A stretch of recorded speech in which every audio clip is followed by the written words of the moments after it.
मैंने बोला यार ये नहीं हो पाएगा मुझसे 9 to 5। मैं कोई सैड नहीं था, मुझे बहुत करता था ना। मैंने बोला यार कुछ और करते हैं, क्या करते हैं मुझे पता नहीं। कहता हूँ इंडिया चलते हैं और थोड़ा म्यूज़िक को एक्सप्लोर करते हैं। सब कुछ हमारा बड़ा स्पिरिचुअल रहता है, हम बड़ी रोमांटिक ऐसे बॉलीवुड ये सारा चलता है, तुम पास आए टाइप का। लेकिन रियलिटी में कुछ नहीं हो रहा था। तो जो तुम्हारी बेसिक नेसेसिटी है वो लव एंड टच, और वही नहीं है। बिल्ली और जो डॉगीज़ है उनको कर रहे हैं हम कर, लेकिन इंसान को नहीं। हमारे पास और कुछ नहीं है, हमारे पास ह्यूमन बॉडीज ही हैं। इश्क की बात होती है ना, हमने देखा कि भाई इससे बढ़िया तो कोई चीज़ है ही नहीं। हम बोलते हैं हमें बस इश्क में ही रहना है। क्योंकि आए क्यों यहाँ है पता नहीं, क्या कर रहे हैं हवा नहीं, पर जाना तो है इसमें कोई शक नहीं, कोई शक। सो जिंदगी मुबारक देव। ज़िंदगी मुबारक आपको भी और हम सबको। देव, जिंदगी मुबारक का सफ़र कैसे स्टार्ट हुआ? क्योंकि पहले दो चीज़ें हैं, ज़िंदगी मुबारक का सफ़र स्टार्ट हुआ, उसमें ये भी जानना है कि आपका सफ़र कैसे स्टार्ट हुआ, क्योंकि ज़िंदगी मुबारक तक पहुँचे कैसे। ये बड़ी इंटरेस्टिंग सी स्टोरी है, मुझे बड़ा मज़ा आता है सुनाने में, आपने पूछा है तो हम दिल्ली में बैठे हैं। तो दिल्ली में ही मैं पैदा हुआ, पला बड़ा यहीं पर ही। और एक छोटी सी यहाँ पर एक कॉलोनी है तो सरकारी है, तो सबसे वीआईपी इलाका दिल्ली का भंडारा रोड। लेकिन कहा जाता है पहले वहाँ पर घोड़े रहा करते थे, घोड़ों के अस्तबल। इतने छोटे छोटे कमरे थे, वो एक कमरा था। हमारे पास टॉयलेट भी नहीं हुआ करता था, क्योंकि 20 सालों मेरे जो शुरू के जो 20 साल हैं, हम कम से कम 100-150 मीटर था वो दूर जाना पड़ता था हमें हल्की होने के लिए। वहाँ से जर्नी स्टार्ट हुई और फिर कॉर्पोरेट में भी काम किया और दुनिया भी घूमी। और उसी दौरान कहीं पर हमें शौक़ तो था थोड़ा म्यूज़िक का, गाने वाने का, जैसे सारे इंडियंस को होता है गाने का शौक़, तो हमें भी था। अब थोड़ा थोड़ा बहुत करके हमने एक यूकुलेले भी बजाना शुरू किया। और ऐसे करते करते एक दिन ऐसे दिल की बात ऐसे ऐसे गाना मेरे मुंह से निकला, ज़िंदगी मुबारक। और मुझे फिर ऐसा फील हुआ यार, मुझे तो जो मैंने देखा है दुनिया में, मुझे दुनिया वालों को और अपने आप को एक ही बात कहनी है, ज़िंदगी मुबारक।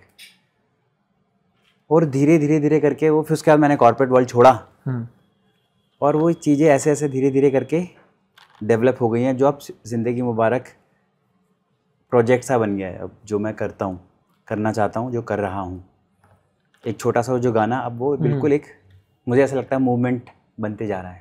कौन सा छोटा गाना था ये पहला? ज़िंदगी मुबारक जो गाना था, गाया था आपने? ज़िंदगी मुबारक, हाँ, जो मैंने बनाया था, जो मैं हर जगह गाता रहता हूँ। सुना सकते हैं आप? ज़रूर, मैं वही गाना गाता रहता हूँ हर जगह। तो ऐसे करता हूँ कि मैं, माना ज़िंदगी ये बहुत ही हार्ड है, कभी जीत है तो कभी हार है, मुश्किलें बहुत हैं समाधान एक है, वो प्यार है। तो आजा मेरे यार, एक दूजे को गले लगा के गाले शब्द चार। छोटी सी है दुनिया, कई जिंदगानियां, जिंदगानियां तो हैं कई कहानियां। वो लंबी पतली, वो मोटी छोटी, वो हाथी सी, वो चींटी सी, वो मछली भी, वो तितली भी, वो पेड़ों सी, पौधों सी, हम सी, वो तुम सी, ये जिंदगी, जिंदगी मुबारक हो, जिंदगी मुबारक हो, जिंदगी मुबारक हो हम सबको। फिर एक महामंत्र की तरह बोलता हूँ मैं, बड़ा सिंपल सा है गाना तो ये।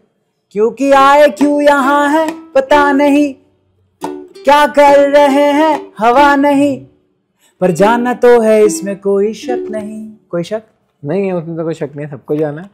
शक नहीं, ओ शक नहीं, कोई शक नहीं, जिंदगी मुबारक। I wish you a very happy life my friend, जिंदगी मुबारक हो हम सबको हो।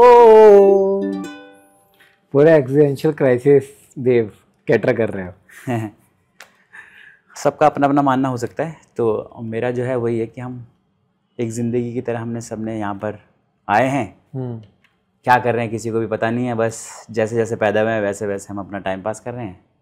जाना है इसमें कोई शक नहीं है। अब ये बस जब तक हमारी सांसें चल रही हैं कैसी हमारी ज़िंदगी मुबारक हो, बस यही है एक।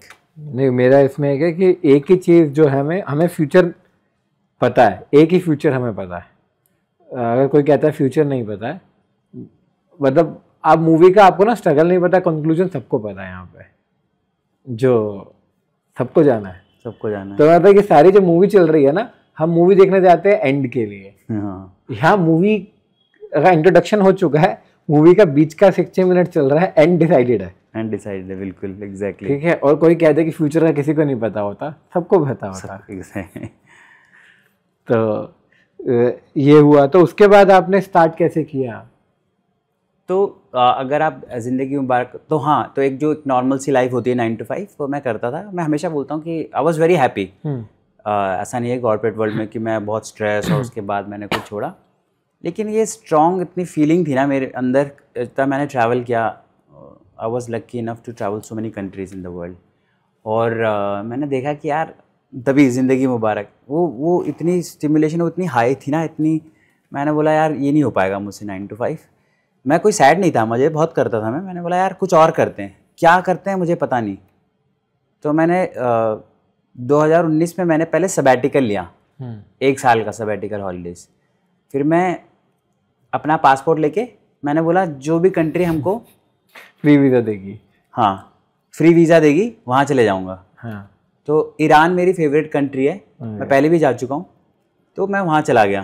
फिर वहाँ से मैंने बोला ब्लाइंडली जहाँ वहाँ घूम के आया, और बाय चांस की बात है, यू कांट इवन इमेजिन, मैं ना थोड़ा बोरिंग सा फील लगने लग गया मेरे को ट्रैवल, जबकि मुझे लगता है कि मैं काफ़ी इंटरेस्टिंग वे में ट्रैवल करता हूँ, यूकुलेले के साथ, लोगों के साथ मिलता हूँ, कॉमन मैन के साथ ट्रैवल करता हूँ, बहुत चीप वे में ट्रैवल करता हूँ। फिर भी आई वाज फीलिंग बोर्ड, मैंने कहा यार कहाँ जाऊँ, कुछ इंटरेस्टिंग सा बनाऊँ। तो मेरे दिमाग में ख्याल आया यार अफ्रीका जाता हूँ मैं, रियली ऐसे, मुझे भी जाना है अफ्रीका। मेरे को एकदम से आया लाइक यार अफ्रीका जाता हूँ मैं, कहाँ जाऊँ अफ्रीका में? इजिप्ट। मैंने कहा इजिप्ट से स्टार्ट करता हूँ। भाई मैंने कहाँ नहीं गया मैं इजिप्ट के वीज़ा के लिए, ईरान में गया, ओमान में गया, इवन जॉर्डन में गया वीज़ा के लिए। मुझे लगा था इजिप्ट का वीज़ा आसानी से मिल जाएगा। हाँ। मैं पहुँच गया जॉर्डन में, एक जगह है अकाबा है, भूल गया मैं, अकाबा है, वहाँ पर गया जो इजिप्ट के बिल्कुल रेड सी के बिल्कुल मतलब इस तरफ है। 40 मिनट की फेरी है और आप इजिप्ट में पहुँच जाते हो। वहाँ पर भी उन्होंने वीज़ा नहीं दिया, कह रहे हैं आपको इंडिया जाना पड़ेगा। मैंने कहा मैं आपके डोर पे खड़ा हूँ, आप कह रहे हो इंडिया जाना पड़ेगा वीज़ा के लिए, तो फिर वो भी कैंसिल हो गया। फिर मैंने कहा चलो इजिप्ट। खैर मैंने उनको इमोशनल तो कर दिया था। मैं एक अमेरिकन बंदे के साथ गया था वहाँ पर उनकी एम्बेसी में, वहाँ पर जॉर्डन में, और उन्होंने अमेरिकन को दे दिया। मैं उनके सामने बोल रहा हूँ, उनके ना जो बंदों को मैं बोल रहा हूँ यार इसको तो दे दिया तुमने वीज़ा, मैंने क्या पाप किए? नहीं मतलब इंग्लिश में। मैंने कहा why you are not giving to me, see I have all this stamps on my, ऐसा no this is the process है। वो कह रहा है वो okay I can take your request but it will take 3 weeks। मैंने कहा sir Jordan हमें 2 हफ्ते का देता है वो फ्री वाला वीज़ा, मैं कहाँ रुकूंगा यहाँ पर। मैंने कहा सी यू। फिर मैंने कहाँ जाऊँ, उस दिनों सूडान में बहुत ज़्यादा वो चल रहा था, और अभी तक चल रहा है, उन दिनों कुछ ज़्यादा ही था। फिर मैंने बोला रैंडमली, मुझे कुछ, मैंने जब भी ट्रैवल करता हूँ ना मैं किसी कंट्री के बारे में कुछ पढ़ता नहीं मुझे कोई, तो मैं इथोपिया, मैंने इससे बताऊँ तो मुझे बिल्कुल नहीं पता था कहाँ है इथोपिया। हाँ मुझे तो पसंद आता है कि आई नो माई सेल्फ, तो मुझे पता नहीं था क्या है इथोपिया और ये वो। मैं चला गया फिर इथोपिया, वहाँ पे मुझे पता ऑन अराइवल है, तो मैं इथोपिया चला गया। और फिर पहली रात से ही इथोपिया में मैंने कहा वाओ। फिर मैंने 3 महीने बिताए अफ्रीका में। फिर मैं ऐसे ही लैंड ट्रैवल कर रहा था इथोपिया से, मैं कीनिया गया, कीनिया से ऐसे बस रैंडमली। मेरा मन था कि मैं जो ये अपना हिंद महासागर है ना, इंडियन ओशन, वहाँ उसके जो बीचेस उस कोस्ट पे ट्रैवल करता रहता हूँ, कुछ कंट्री जाऊँगा। जैसे मैंने देखा मैप में, हाँ यार ऐसा है, कीनिया से मोजाम्बिक, ये वो जो आसपास की कंट्री हैं। किसी ने मुझे बीच रास्ते में मुझे अफ्रीकन दोस्त मिल गए, बन गए मेरे, उन्होंने बोला रवांडा ज़रूर जाओ। मैं फिर वहाँ रवांडा चला गया। रवांडा जाने के लिए मैं युगांडा चला गया। युगांडा में मैं स्लम्स में रहा यार मैं, मतलब वही है ना रैंडम एक्सपीरियंस होते हैं जो मुझे बहुत अमेजिंग लगता है। तभी तो मैं ज़िंदगी मुबारक गाता हूँ यार, इतने अमेजिंग एक्सपीरियंसेस होते हैं। तो लोगों से मिलते रहते हैं ना, ऐसे आम आदमियों से मिलते हैं। किसी ने बोला कि जाओ रवांडा, मैंने कहा रवांडा जाने के लिए युगांडा को क्रॉस करना था। युगांडा में गया मैं, वहाँ स्लम में रह गया मैं, क्योंकि मैं काउच सर्फिंग करता हूँ, आप लोग को मालूम होगा काउच सर्फिंग। तो मुझे काउच सर्फिंग में मुझे किसी ने होस्ट किया कंपाला में, ठीक आ रही है गॉड ब्लेस। Thank you. तो मैं कंपाला पहुंच गया और वहाँ पे मैं स्लम में था और मैं रहा वहाँ पे स्लम। मैंने वहाँ पर और मैंने उसका देखना, मैंने एक छोटा सा वीडियो, मैंने बहुत सारे वीडियो नहीं बनाए, मुझे अफ्रीका में बहुत सारे फ़ोटोज़ भी नहीं लिए क्योंकि एक तो मुझे भी बड़ा अच्छा नहीं लग रहा था, मुझे ऐसा लग रहा था मैं बहुत प्रिविलेज टाइप का बंदा हूँ, क्योंकि वहाँ पर बहुत, अफ्रीका में मैंने देखा बहुत कम ट्रैवलर्स हैं, बहुत कम ट्रैवलर होते हैं जो बैक पैकिंग कर रहे हैं। तो मैं खुद को ही बड़ा प्रिविलेज महसूस कर रहा था, इवन दो कि मैं बहुत ही वैसे रॉ और आम आदमी के साथ रहता हूँ, कोई ऐसा नहीं 5 स्टार होटल में काउच सर्फिंग कर रहा हूँ, छोटी छोटी जगहों पे सो रहा हूँ इधर उधर। तो फिर भी मैं अपने आप को बड़ा प्रिविलेज फील कर रहा था। तो मैं फ़ोटो वोटो नहीं ले रहा था, लेकिन मुझे एक दो जगह मुझे लेनी पड़ी क्योंकि वो एटमॉस्फेयर मुझे इतना अमेजिंग लगा। जब मैं स्लम में था, हम गाने वाने गाते था और बच्चे लोग और सब लोग ऐसे डांस कर रहे हैं, उनकी बॉडी लैंग्वेज में है यार डांस। लैंग्वेज बैरियर नहीं था? लैंग्वेज बैरियर तो है, लेकिन आप कह रहे हो आप गाना कंपाला, हाँ नहीं, अरे उस म्यूजिक का, तभी तो म्यूजिक का तभी तो हम बोलते हैं यार ये म्यूजिक ही तो हमने उसको अपना हथियार बना रखा है। म्यूजिक से बढ़िया कोई चीज़ नहीं है, पर एक आपके भी दिल में प्यार है ना, आप लोगों से कनेक्ट कर सकते हो, और यही तो फ़ायदा है खासतौर पे अफ्रीका का। मैं हमेशा बोलता हूँ यूरोप में it's not easy, but Africa में it's very easy to connect with people and like in India easy to connect, सबके साथ वेले हैं, सब इन्जॉय कर रहे हैं लाइफ को, वैसे वाला।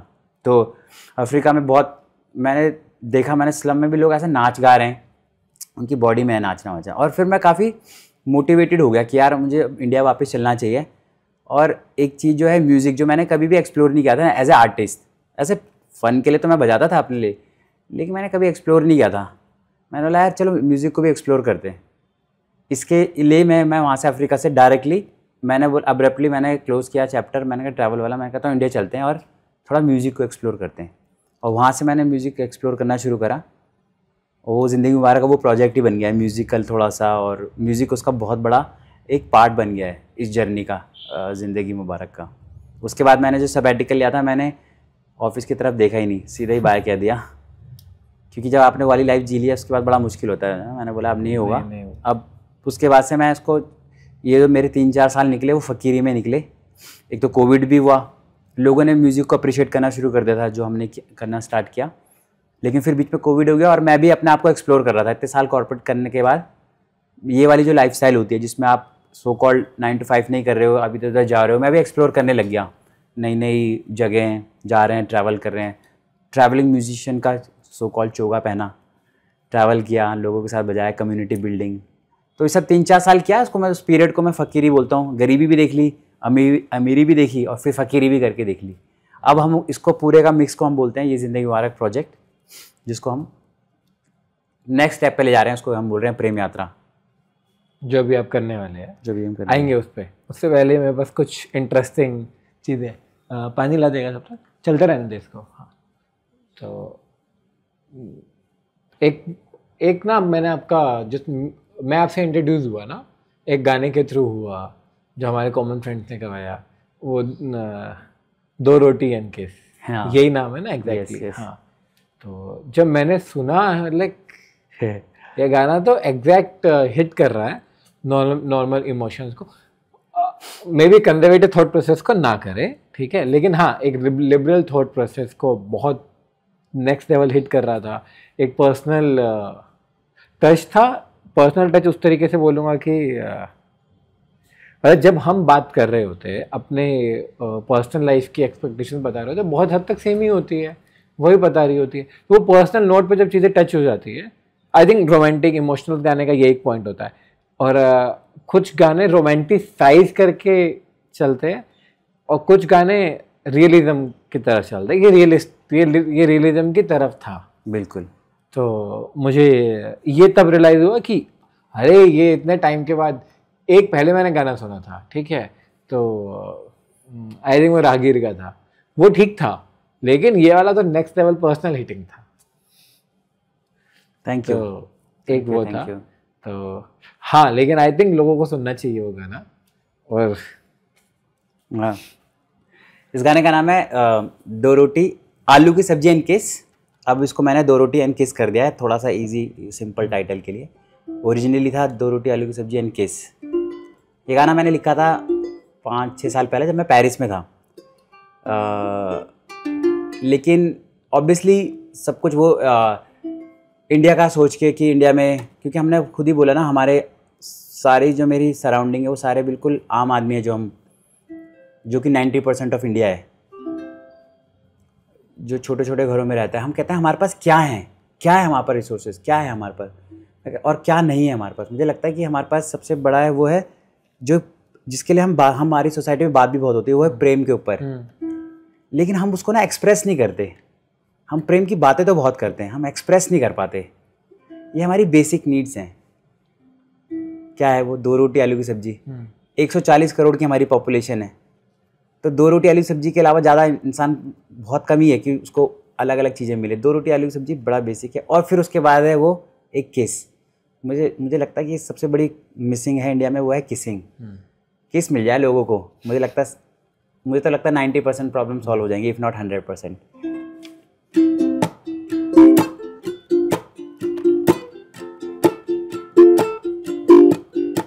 ना पैसा चाहिए, ना कार चाहिए, ना घर चाहिए, ना घर बार चाहिए। छोटा सा दिल है, दिलदार चाहिए, उसका टच चाहिए और एक किस चाहिए, लेकिन कंसेंट के साथ। पारा पा पारा रा रा रा पा पारा रा रा रा पा पारा रा रा रा पा रा रा रा रा रा पाओ पारा पाओ पारा पा पारा रा रा रा पा। और 2 रोटी आलू की सब्जी और बहुत सारा प्यार चाहिए। ए पारा पा पारा रा रा रा पा पारा रा रा रा पा पारा रा रा। देखो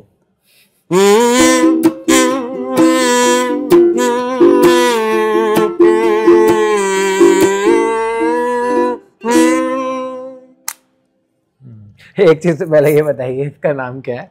क्योंकि मैं सबको बता रहा हूँ, जो मैंने देखा तो मुझे लगा वेपिंग का कोई डिवाइस है। तो ये देखो हमारे टूल, जैसे मैंने बोला ना 2 रोटी, हमारे देश में 140 करोड़ की हमारी पॉपुलेशन है। आइडिया ये रहता है कि हमारे पास ज़्यादा रिसोर्सेज है नहीं, हमें सभी को मालूम है, पूरी दुनिया को। तो हमारी छोटी छोटी चीज़ों से हम क्या क्या कर सकते हैं, अमेजिंग चीज़ें। तो यह है यूकुलेले, यह है कजू, इसको हम हिंदी में अपनी भाषा में बोलते हैं पीपड़ी। हाँ, मजे के लिए हम बोलते हैं पीपड़ी।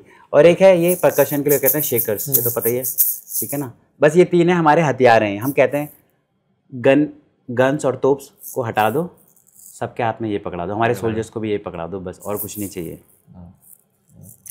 पानी दे दे। तो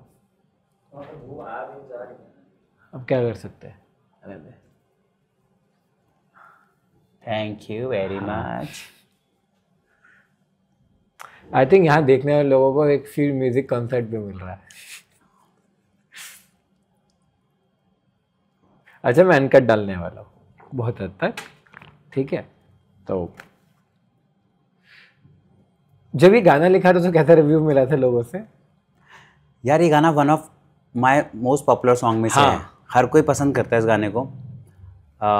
मुझे लगता है दोनों वे में कनेक्ट करता है। मुझे ऐसा लगता है कि क्योंकि इसमें किस की बात हो रही है, तो थोड़ा फन पार्ट जो होता है शायद वो लोगों को ज़्यादा अट्रैक्ट करता है। कहीं कहीं इसमें फ्रीडम की भी बात है, क्योंकि इसकी मेलोडी और ऐसी बड़ी ईजी भी है, तो थोड़ा सा फ्रीडम वाली वाइब भी आती है। जो अभी मैंने खैर पूरा गाना सुनाया नहीं है, तो उसमें हम उसकी बात करते हैं सिंपल वे में कि क्या क्या इश्यूज़ है हमारे देश में। मुझे लगता है जैसे इस गाने में बात करते हैं कि रंग का काला गोरा हमें नहीं चाहिए, काला गोरा हमें रिलीजन नहीं चाहिए, हमें कास्ट भी नहीं चाहिए, और छोटा सा दिल है और प्यार चाहिए। हाँ। तो लोग कनेक्ट कर पाते हैं बड़ी सिंपल वे में। तो शुरू से ही मुझे आज तक कब लोग इनफैक्ट फ़नी चीज़ मैं बताता हूँ आपको। एक बार राजस्थान में बीकानेर में मैं ये गाना गा रहा था। फ़नी चीज़ है ये, शुरू में था, ये शुरू की दिनों की बात है, 4-5 साल पुरानी बात है ये। तो बीकानेर में और एक जगह हम ऐसे गाना गा रहे थे और काफ़ी ट्रेडिशनल सा क्राउड था, काफ़ी वुमेन थी घूंघट ओढ़े हुए, और मुझको बड़ा मज़ा आता है। तभी गाना गाया आपने? मैंने गाना गाया, हाँ, ये वाला गाना गाया। और मैं फ़नी चीज़ देखो, मैं वो काफ़ी मतलब घूंघट ओढ़ा हुआ था उन लेडीज़ ने। मैंने उन लोगों से पूछा कि आपको कौन सा गाना सबसे पसंद आया, मजाक नहीं, उन्होंने बोला 2 रोटी आलू की सब्जी वाला गाना पसंद आया। और मुझे इतना क्यूट लगा ना, मुझे ये विनिंग मोमेंट लगते हैं, क्योंकि इस टाइप के जो गाने होते हैं मुझे लगता है कि गाने गाए जाने चाहिए इंडिया में। हाँ। ख़ास तौर पे हमारी जो नॉर्मल जो आम आदमी वाली जनता है ना, उनके लिए वो जो टाइप का जो म्यूज़िक, मुझे ऐसा लगता है थोड़ा सा वैरायटी होनी चाहिए हमारे म्यूज़िक में। थोड़ा सा इस बात की रियलिस्टिक, जैसे तुमने बोला, रियलिज़म, फन, जो मुझे लगता है थोड़ा सा मिसिंग रहता है एज ए कम्युनिटी। तो देखो उन्होंने बोला 2 रोटियां, उनको सोचो घूंघट ओढ़ने वाली, वो कह रही कि उन्हें बहुत पसंद आया। नहीं, मैं यूजुअली एक चीज़ बोलता हूँ, जैसे मेरा खुद का एनालिसिस ये है कि कोक स्टूडियो को देखे कि पाकिस्तान वाला उस साइड वाला इतना पॉपुलराइज क्यों हुआ, बिकॉज ना रूट से बहुत टच था वो। और जैसे इंडिया में वो गोतीलो लास्ट ईयर गाना आया था, वो चला, बहुत चला, वो भी क्योंकि रूट से एसेंशियली टच था। अगर आप मतलब किसके लिए बना रहे हो, अगर आप एक एलिवेटेड एक ऑडियंस के लिए बना रहे हो ठीक है वो, लेकिन आज के डेट में चाहे हम सिटी में बैठ के सपना चौधरी को जितना क्रिटिसाइज कर सकते हैं करें, वो फेमस है या नहीं है, वो अपनी ऑडियंस में चलती है या नहीं है, क्योंकि अपनी ऑडियंस की लैंग्वेज बोलती है वो। तो एक आर्टिस्ट, जैसे अब आपने रियलिज्म वाली बात की, तो एक आर्टिस्ट आप अपनी एक नीशे क्राफ्ट करेंगे, आप कनेक्ट कर रहे हैं, राइट? तो वो कनेक्शन सबसे बड़ा इंपॉर्टेंट पार्ट है जो मिस हो जाता है। तो ये वाला जो पॉइंट है, जैसे एक चीज़ अभी मेरी बात हो रही, जो आपने मुझे बोला कि कबीर वाला पार्ट आपने उसको पर्सनल टच दिया, वो एक कनेक्शन वाला पार्ट आए थे। बिल्कुल। तो जब आप कनेक्ट करेंगे उससे तो वो एक बड़ी फिगर है, ठीक है। मेरे को एक लास्ट रिक्वेस्ट है उसमें, वो कबीर वाला आई थिंक वो, क्योंकि जो आपका पर्सनल टच है, क्योंकि अभी तक सब कबीर के एग्जैक्ट दोहे गाते हैं, तो वो भी चाहिए मुझे। बिल्कुल। मैं कबीर और जो से बताऊं तो मैं ऐसा I am not someone who listen to lots of music, different kind of music. मुझे दुनिया का म्यूजिक बहुत पसंद है, मैं दुनिया का म्यूजिक सुनता हूँ, सारा अफ्रीकन ये वो।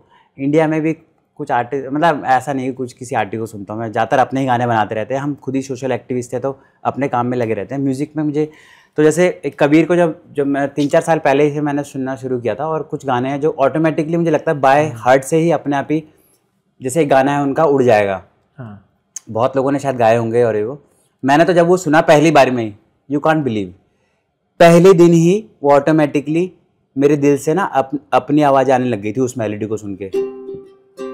मेरे पास यूकुलेले था और मैं ऐसे बजा रहा था तो क्योंकि मैं again I was outside country, तो पता है कि मेरे मन में थोड़ा सा इंग्लिश वाली वो चल रही थी, तो मैंने इंग्लिश में उसको पहले बनाया, जिसको अब मैं हिंदी में गाता हूँ, तो वो ऐसे बन गया मेरे से।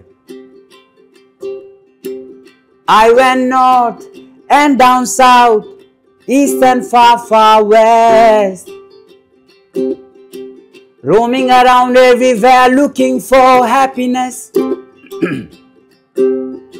Sitting on a mountain cliff, I heard winds whispering, उड़ जाएगा, उड़ जाएगा हंस अकेला, जग दर्शन का मेला। तो ये था जो ऐसे बन गया, और उसको मैं काफी टाइम तक गाता रहा, और धीरे धीरे करके, क्योंकि अभी म्यूजिकल जर्नी स्टार्ट हो गई है, तो अब धीरे धीरे करके वो ऐसे बन गया। उत्तर गया, दक्षिण गया, गया पूरब पश्चिम, देखे जग के कोने सारे,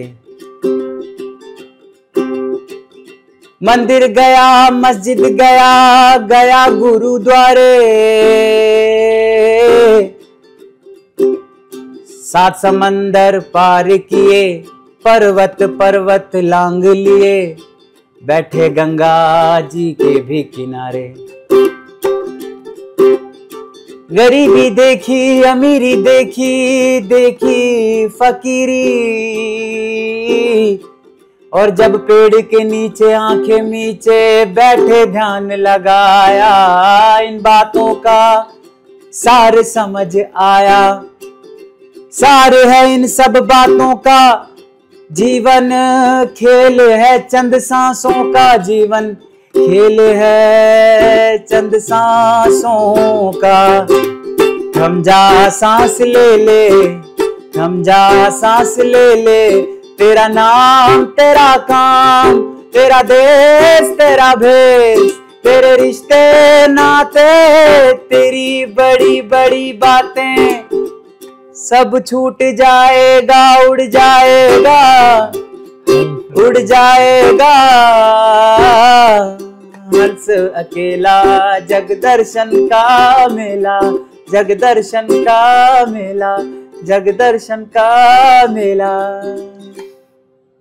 तो ये स्टोरी बन गई, अपनी लाइफ स्टोरी सुना दी मैंने इस गाने में। हाँ, मैं उस पर मैं सोच रहा था अभी कि मैंने ये तो भूल गया, जैसे आपने वो 2 रोटी के साथ आलू की सब्जी लिखा, क्या खुद का कोई एसेंशियल पर्सनल एक्सपीरियंस था उसमें? किसमें? 2 रोटी आलू की सब्जी किसमें?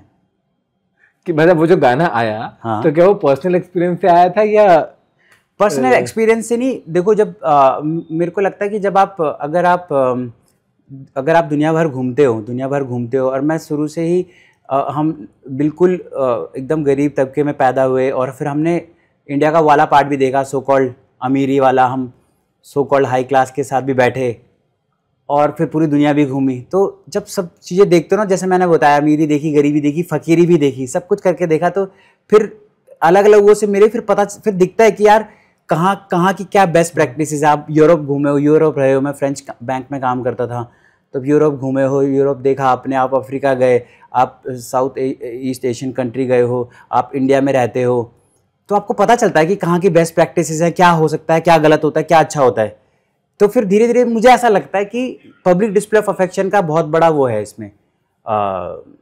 मुझे लगता है ऐसा कि हमारे इंडिया में हम लव की बातें बहुत करते हैं, सब कुछ हमारा बड़ा स्पिरिचुअल रहता है, हम बड़ी रोमांटिक ऐसे बॉलीवुड ये सारा चलता है, तुम पास आए टाइप का, लेकिन रियलिटी में कुछ नहीं हो रहा था। रियलिटी में ह्यूमन बीइंग हमारे देश में इंडियंस स्ट्रगल कर रहे ज़्यादातर टाइम। वो रिक्शा चला रहा है, वो मेट्रो में, बसों में धक्के खा रहा है, 50-50 डिग्री टेम्परेचर हो रहा है, ये रियलिटी है। बस टीवी में ऐसा देख के, और अगर वो इंटीमेसी वो भी करनी है तो उसके लिए भी जगह नहीं है, टाइम भी नहीं है, टाइम भी नहीं है, एनर्जी नहीं है, कुछ भी नहीं है, जगह भी नहीं है। तुम्हारे पास सब कुछ भी है, तुम रेडी हो, लेकिन वो जिसमें तुम्हें लव अफेक्शन चाहिए होता है वो भी नहीं है, उसके लिए भी जगह नहीं है, तुम्हारी जगह ही नहीं है। सब एक ही फैमिली में 50 लोग रह रहे हैं छोटी छोटी जगहों में।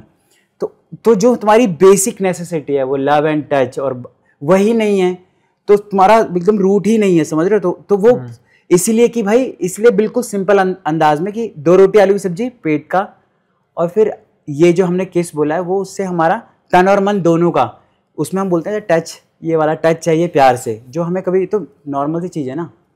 हगिंग बहुत बड़ी चीज़ है, हगिंग बिल्कुल चीज़ है। जैसे मैं हमेशा बोलता हूँ, देखो सिंपल सा एग्जांपल देता हूँ, हमेशा हम आजकल लकीली हमने तो वो एरा देखा है इंडिया में कि जब हम कुत्तों को या बिल्लियों को दुत्कारते थे, आजकल हम pet friendly country, at least some classes of India pet friendly बन रहे हैं ना, क्योंकि वो लोनली क्लासेस है। कोई भी है, जो भी अच्छी बात है, मुझे लगता है अच्छी बात है कि हम मतलब दूसरी जो लाइफ फॉर्म्स हैं जिनकी हम बहुत बातें करते हैं, उनको भी धीरे धीरे उनकी भी हेल्प कर रहे हैं। तो देखो आप, बिल्ली और जो डॉगीज है उनको कर रहे हैं हम लेकिन इंसान को नहीं, मतलब हमारे उनको नहीं, मतलब हमारे पास वो नहीं ना, हमारे जहन में ही नहीं है वो चीज़, कैसे हम उनको भी करें। अरे जो हगिंग वाला, टचिंग वाला अभी में इतने टैबू है ना, which is like wow, how come man. तो इसीलिए 2 रोटी आलू की सब्जी, इसीलिए लोग बहुत पसंद भी करते हैं इस गाने को। तो ये यहाँ पे ना जो हगिंग वाला पार्ट है, तो जैसे मैं आई थिंक 2018 तक तो मैंने हग करना सीखा भी नहीं था। मेरा क्लासमेट था, आई थिंक वैसे बहुत यंग था, उससे मैं मास्टर्स कर रहा था, ठीक है, और वो अपने से BA के बाद ही मास्टर्स कर रहा था, और देन वो मुझे बहुत हक करता था, like a small brother to me. मैं गुस्सा हो जाता था ना, मैं कहता था मुझे बात नहीं करनी है, वो पकड़ के हक करता था, अरे ठीक हो जाएगा, मतलब ठीक है, बाद में चलेगा, या कुछ है, we will talk later. Then later on I realize and I came back to Delhi बीच में, and I started hugging my friends. सब हैरान थे, बट मुझे अब लगता है कि मैं ऐसा क्यों नहीं करता था। exactly. मुझे कुछ आइडिया ही नहीं है। चलो एक हक करो सी बात पे। Because I at that time I realise, जब मतलब एक कितना बेसिक सा चीज है, बट बॉन्डिंग के लिए अच्छा है, ठीक है, and you feel good, of course. तो there are researches about this you can read, लोग पढ़ सकते हैं इसके बारे में कि कितना ज़रूरी है टच थेरेपी, और ये कितनी ज़रूरी है। और सबसे बड़ी बात जो मैं तुम्हें बताऊं, फनी चीज़ देखो तुम, हमारे पास और कुछ है भी नहीं, रिसोर्सेस मटेरियलिस्टिक वर्ल्ड में हम बोलते हैं ना, हमारे पास मटेरियल भी नहीं है। All we have is 1.4 billion human beings. हम लोग इतनी पास रहते हैं, फिर भी दूर रहते हैं, हमारे पास और कुछ नहीं है, हमारे पास ह्यूमन बॉडीज ही हैं। हमें ह्यूमन बॉडीज को भी हम उसमें भी टैबू लगा दिया हमारा कल्चरली। और ये बॉडीज भी हमारी अपनी नहीं है, हमारे दिमाग के हिसाब से सोसाइटी की है, सोसाइटी जो बोलेगी उस हिसाब से ये बॉडी काम करेगी। मैं कुछ पढ़ रहा था और मेरे थोड़े टाइम पहले दिमाग में सबसे बड़ा ऑर्गन हमारी बॉडी में मतलब स्किन है, स्किन और ऑर्गन है नहीं, मैं सबसे बड़ा पार्ट। और मुझे लगता है ये बहुत बड़ी बेसिक लाइफ फॉर्म है। आप बर्ड भी टच फील करता है, चाहे एक लिजर्ड भी टच फील करती है। तो वो जो टच फील करने वाला पार्ट है ना, बहुत बड़े किंगडम में बहुत ज्यादा, इवन टर्टल का शेल होता है ना, उस पर भी वो एक टाइम फील करता है। तो टच बहुत प्राइमरी चीज है, लेकिन बहुत बेसिक चीज है यार वो। यू हैव तो इट्स अ बेसिक थिंग। और फनी थिंग क्या है ना आजकल के ज़माने में कि सो कॉल्ड जिनकी हम बात, आई मीन अभी तो इतना इजी एक्सेस, सबके पास इंटरनेट है, ऑलमोस्ट सबके पास है, सबके पास एक्सेस है, सबके पास नॉलेज है, और वो सबके लोग पढ़ सकते हैं, देख सकते हैं। तो आजकल तो सब कुछ अवेलेबल है। ऐसा नहीं कि हम कुछ बोल रहे हैं और कुछ ओहो हमें किसी को इसके बारे में कुछ मालूम ही नहीं। सबको पता है, सबको पढ़ सकते हैं इसके बारे में। तो बेसिक नेसेसिटी हमारी यार। ठीक है, लेकिन सब लोग नहीं पढ़ेंगे। ये कल्चर हम तभी ट्राई करेंगे, तभी हम तो जोर जोर से गाते हैं 2 रोटी वाली सब्जी और गाते ही रहेंगे। पर अभी का नया प्लान क्या है? ये यात्रा, प्रेम यात्रा? जैसे मैंने बताया कि 3-4 साल की फकीरी, हाँ, जो देखा दुनिया भर में, और उसका सबका में एक ही सार, एक ही चीज़ है। जैसे मैंने बताया एक ही सार है, वो है प्रेम। कितनी फनी चीज़ है, कभी कभी मुझे बड़ा अच्छा लगता है। देखो दुनिया में कितनी भी कॉन्फ्लिक्ट हो हमारे एक दूसरे कोई, है ना, लेकिन एक चीज़ है, सारी दुनिया का कल्चर बोल रहा हूँ मैं, किसी भी दुनिया के कल्चर, किसी भी कंट्री को उठा लो, हर कोई सबसे ज़्यादा गाने होते हैं इश्क पे, चाहे वो पुराना टाइम हो चाहे नया टाइम हो। तो इसका मतलब कहीं ना कहीं एक ही चीज़ कॉमन है, वो है इश्क। इंडिया में तो भाई सूफी ही रहे हैं कब, अभी तक भी हम बड़ी रोमांटिक सोसाइटी, तो बहुत रोमांटिक फिल्मों में, बॉलीवुड में बहुत रोमांटिक सोसाइटी है। तो वो खैर वो तो रोमांस डिफरेंट है, लेकिन जो इश्क की बातें होती है ना, हमने देखा कि भाई इश्क से बढ़िया तो कोई चीज़ है ही नहीं। हम बोलते हैं हमें बस इश्क में ही रहना है, ठीक है। तो इसीलिए हमने उसका नाम दिया है प्रेम यात्रा। जो हमारा जो जर्नी है प्रेम यात्रा, उसका नाम दिया है, सिंपल सा, हमें कहते हैं बस प्रेम में ही रहना है, तो प्रेम की ही बातें करनी है, तो प्रेम यात्रा। पता मुझे एक चीज़ और मैंने कुछ पढ़ा था कि कई बार उस तरह की आर्ट चलती है, इश्क वाले गाने चलते हैं जो अपनी लाइफ में नहीं कर सकते हो। वो एक पोएट की, जैसे एग्जांपल है, पोएट की वो ऐसी फीलिंग्स है जो कभी वो ऐसे इश्क वाली, वो रोमांटिज्म वाली, जो उसने इमेजिन की थी उसके लाइफ में नहीं किया। आप रिलेट कर पाते हो क्योंकि आपने इमेजिन किया था, वो कभी अचीव नहीं हुआ। तो ये जो रोमांटिसिज्म वाले गाने हैं, लेकिन सबसे बड़ा सवाल है क्यों हुआ? तो हाँ ये बात है, लेकिन अभी जो आप ये ट्रैवल करने वाले हो, जर्नी करने वाले हो, तो ये कितने दिन की है, कहाँ कहाँ जाने वाली है? तो जो मुझे लगा, जैसे मैंने बताया प्रेम यात्रा, मेरे लिए प्रेम यात्रा है कि मैं अपनी तरफ से हम क्या कर पाएँ। कि एक तो हमने म्यूज़िक को, मेरा सबसे बड़ा टूल बन गया है म्यूज़िक। तो आइडिया है मेरा जो ड्रीम है कि इंडिया के हर ज़िले में 800 समथिंग कुछ ज़िले हैं, शायद 844 समथिंग, 850 समथिंग, हर ज़िले में हमारी तरफ से एक यूकुलेले, एक बच्चे, जैसे मैंने आपको बताया ना, जैसे मैंने गाने दिखाए, जैसे मेरे जो हमारे 3 मित्र हैं, हम चाहते हैं कि ये मित्र सबके बने। तो पूरे इंडिया में ट्रैवल करने की, तो हमने स्टार्ट किया उत्तराखंड से। उत्तराखंड क्यों? क्योंकि हमारी मातृभूमि, पितृभूमि है उत्तराखंड। तो हमने बोला कि हम उत्तराखंड से स्टार्ट करेंगे। तो अब उत्तराखंड में है 13 ज़िले। हाँ। तो अभी तो वैसे हमें स्टार्ट करना था 15 मई से, लेकिन फिर आपको पता है भी इंडिया पाकिस्तान का जो वॉर हुआ, और उसका हमने बोला चलो थोड़ा आराम देते हैं, 2 हफ्ते का हमने वेट किया। अब 1 जून से स्टार्ट कर रहे हैं। अभी जो हमारा इनिशियल प्लान है वो 30 दिन का है। उसके बाद मानसून हो सकता है कि आए और उत्तराखंड में थोड़ा सा डिफ़िकल्टी हो सकती है। तो 1 महीने में हम कुमाऊँ के 5 ज़िलों को कवर करना चाहते हैं, करेंगे। कुछ बेसिक प्लान बन चुके हैं, और वहाँ पर हम जाके हम ज़्यादा से ज़्यादा बच्चों को और लोगों को एक्सपोज करते हैं कि भाई ये देखो, ये इंस्ट्रूमेंट्स हैं, ये म्यूज़िक है, जो आप बड़ी जल्दी आप सीख सकते हो, आप ट्राई कर सकते हो।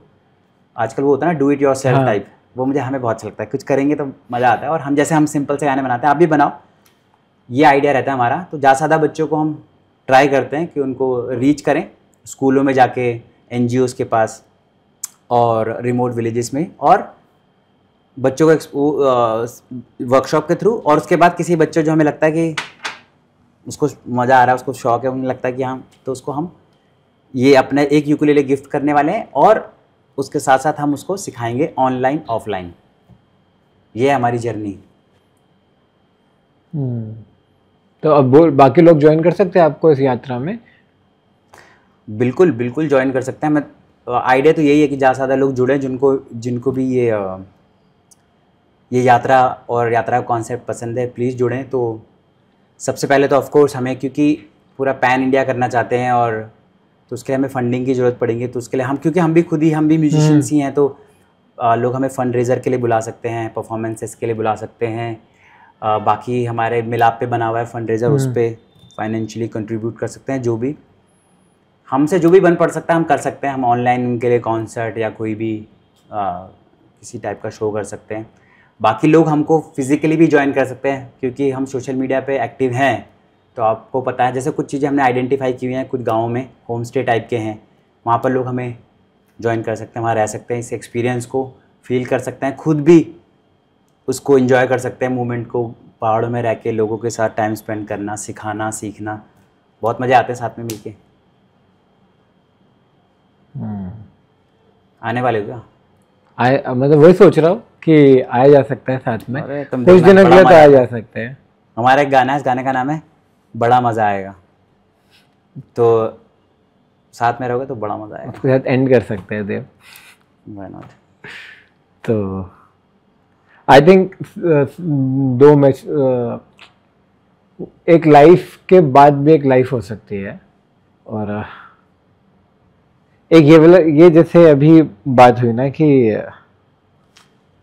जो मैं समझ पाया, वो जो आप कह रहे हो 9 to 5 में, आई थिंक एक कंटेंटमेंट वाली फीलिंग, आई थिंक वो बहुत एसेंशियल है। जब जैसे कोई मुझसे पूछता है क्या चाहिए, तो एक मेरा सबसे बड़ा आंसर है कंटेंटमेंट वाली फीलिंग, संतुष्टि वाली फीलिंग। वो बहुत डिफिकल्ट है, वो भी एक आना। इवन आप वो जो बात है ना कि आप प्रोफेशनल लाइफ में, पर्सनल लाइफ में आपको लगता है शायद इससे बेटर, मुझे इसमें अच्छा नहीं लग रहा, और इतना सब कुछ देखते हो तो लगता है कि नहीं उसके पास ये है, मेरे पास ये नहीं है। तो वो फीलिंग भी आना एक, और वो फीलिंग तब आई थिंक जैसे आप ट्रैवल कर रहे हो, भूल जाते हो सब कुछ, अपने जोन में चले जाते हो। बिल्कुल। म्यूजिक भी एक तरीका है लोगों को एक जोन से दूसरे जोन में ट्रांसेंड करने का। बिल्कुल यही ड्रीम है कि लोग म्यूज़िक सीखें, खुद भी म्यूज़िक करें, गाना गाएं लोगों के लिए, एक दूसरे के लिए, हैप्पी रहें, बड़ा मज़ा आए। हम पैदा ही इसलिए हुए हैं कि हम बस बड़े मज़े करें लाइफ में, तभी हम गाना गाते हैं। और ख़ासतौर पे हमारे देश में इसलिए मैं बोलता हूँ, इश्क का मतलब क्या है? इश्क का मतलब है ज़िंदगी मुबारक। ज़िंदगी मुबारक का मतलब क्या है?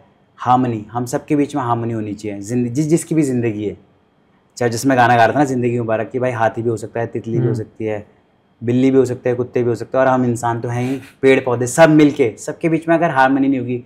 हमारे जैसे देश में क्या होता है कि हम लोग बहुत ज़्यादा हैं, जो हमारे पास डेंसिटी देखो, दिल्ली खासतौर पर बड़े शहरों में, तो हम लोगों के बीच में हार्मनी बहुत ज़रूरी है। सबसे पहले हार्मनी मेरे और मेरे बीच में, मी एंड माई सेल्फ, सबसे पहले तो मुझे अपने पे सेल्फ, उसके बाद मेरे और आपके, मतलब आसपास के लोग, सब, सिर्फ लोग नहीं, इंसान नहीं, सब जो भी लाइफ फॉर्म है उसके बीच में जब वो हार्मनी होगी ना, वो होता है अल्टीमेट ब्लिस, इश्क वाली फील।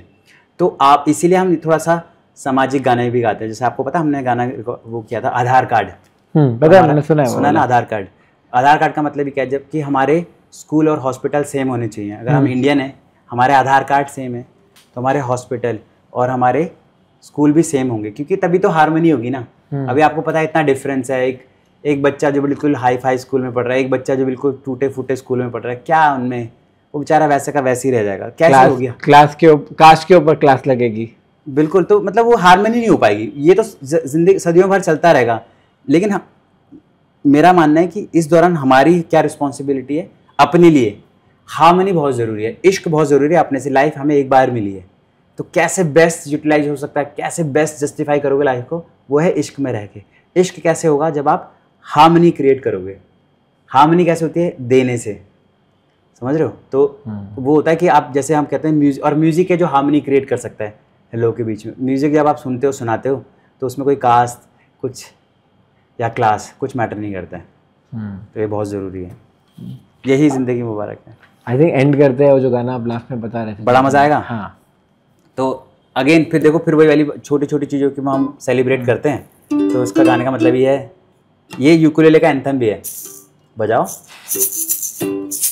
चाय पी ले तू मस्ती में, जी ले जिंदगी सस्ते में, 10 रुपए के समोसे में बड़ा मजा आएगा, क्या साथ लाया था क्या लेके जाएगा।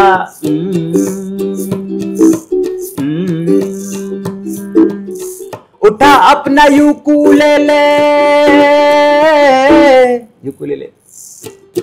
उठा अपना यूकुलेले, इससे पहले की दुनिया तेरी ले ले। उठा अपना यूकुलेले, साथ में 2 केले, मंजीरा बजाएगा तो बड़ा मजा आएगा। नंगा ही तो आया था क्या कच्छे में जाएगा।